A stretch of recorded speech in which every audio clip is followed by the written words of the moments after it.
Now, there are several paths to God that claims it has come from God, or paths not necessarily stating it has come from God, but claiming to be the correct path to adhere to for a correct way of living.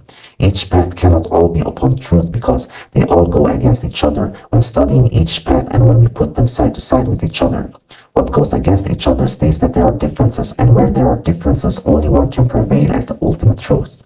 This means to all paths out there claiming it has come from God, or any other paths that suggest it to be the way of living, cannot all be correct except one. An example would be when studying the concept of God in two out of many paths, path X and path Y, both claiming to have come from God, in which one of the paths states that God is a human, while the other path mentions that God is not a human. Thus we understand that either God is a human or not. It cannot be that he is both. It would go against logic. So the one path that states correct out of these two options will prevail to really have come from God, while the other path to be from someone else than God.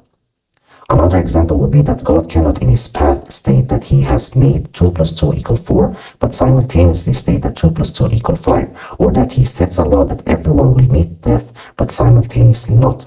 This is a contradiction.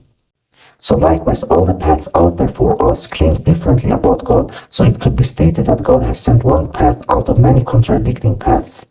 To say that all are upon truth is to state that God can exist and not at the same time, which is not possible. So which path has come from God?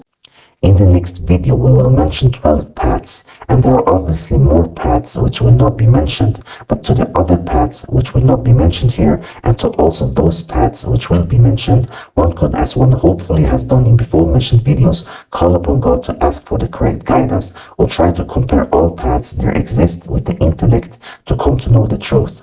In the next video, I will state some fundamental differences between the paths, so one may reflect upon which could be a path from God. Remember that one should not be afraid of the fact being stated that one path must come from God out of many contradicting paths, so that if one does not adhere to the path considered coming from God, that it is too late. Life is a journey. Only you and God, provided that he exists, knows where you are at life. Everyone has their own adventure in life seeking something. I am not a judge over you, and if God exists, he is aware of your situation.